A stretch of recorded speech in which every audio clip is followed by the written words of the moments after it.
మండలంలోని తిక్కవరం రెవెన్యూ పరిధిలోని చేడిమాలలో గ్రావెల్స్ తవ్వకాల పుణ్యమా అని ప్రస్తుతం బావులను తలపిస్తున్నాయి. తొనుకుమాల, కలవకొండ, తిమ్మనగారిపాలెం తదితర గ్రామాల్లో తవ్వకాలు సాగుతున్నాయి. కోటా మండలంలోని ఉనుగుంటపాలెంలో దాదాపు 100 ఎకరాల అసైన్డ్ భూములు గ్రావెల్స్ మాఫియా గుప్పట్ల ఉన్నట్లు సమాచారం. గ్రామంలో పేదల ఇళ్ల స్థలాల కోసం కేటాయించిన భూమిని తవ్వేశారు. చిట్టమూరు మండలంలోని మెట్టులో 7 ఎకరాల తవ్వకాలకు అనుమతులు తీసుకోగా దాదాపు 40 ఎకరాల్లో తవ్వి తరలించారు. నాయకులే వ్యాపారులై ఆయా గ్రామంలో స్థానికంగా ఉన్న నేతలే దందా కొనసాగిస్తున్నట్లు ఆరోపణలున్నాయి. పెద్దల నుంచి అభయం ఉండటంతో అక్రమ తవ్వకాలను అడ్డుకునేందుకు ఎవరూ సహకరించడం లేదని విమర్శలున్నాయి. ఎకరా భూమికి 4 లక్షలు కొనుగోలు చేస్తే అందులో 4 కోట్లు విలువ చేసే గ్రావెల్స్ కొల్లగొడుతున్నారు. ప్రైవేట్ బెంచల నిర్వాహకులకు విక్రయించి జోబులు నింపుకుంటున్నారు. గాంధీనగర్లో ఇష్టారాజ్యంగా ఆక్రమ కావ్యాలు అసలు వాళ్ళు ఎవరు ఏందనేది కాదు. అర్ధరాత్రి కూడా నైట్ 11, 12, 1 గంట 2 గంటలప్పుడు అంటే తెల్లవారుజామున దాకా నైట్ తోలుతూనే ఉంటారు మట్టి.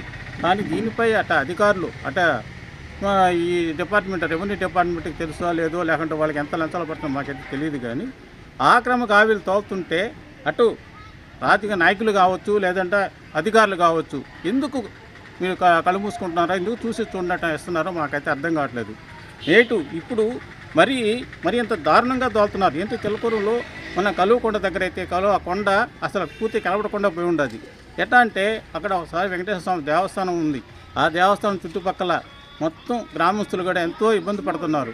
అంతేకాకుండా ఎక్కడే కాదు ఎక్కడైనా సరే ఆ మండలం చిలకూరు మండలంలో కోట కానీ చిలకూరు కానీ గూడూరు గాంధీనగర్లో కానీ ఈ విధంగా ఆక్రమ కావ్యాలు తవ్వుతుంటే అధికారుల్లో ఒక్క గడ స్పందనే లేదు.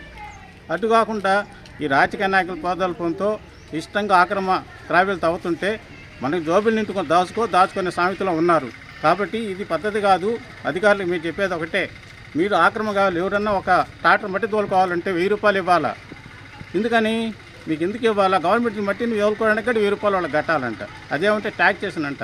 ప్రభుత్వంలో సిలిక, గ్రావెలు, మట్టి, ఇసుక అన్ని అక్రమ మైనింగ్ విపరీతంగా జరుగుతున్నటువంటి సందర్భం. దాన్ని దృష్టిలో ఉంచుకొని ప్రజలందరూ కూడా లక్షల కోట్ల రూపాయల దోపిడీ జరుగుతుంది. రాబోయేటువంటి ప్రభుత్వం దీన్ని ఆపాలని చెప్పి ప్రజలందరూ కూడా భావిస్తూ ఉన్నటువంటి సందర్భంలో కూటమి ప్రభుత్వానికి ఓట్లేసి కూటమి ప్రభుత్వాన్ని అత్యధిక మెజారిటీతో గెలిపించడం జరిగింది.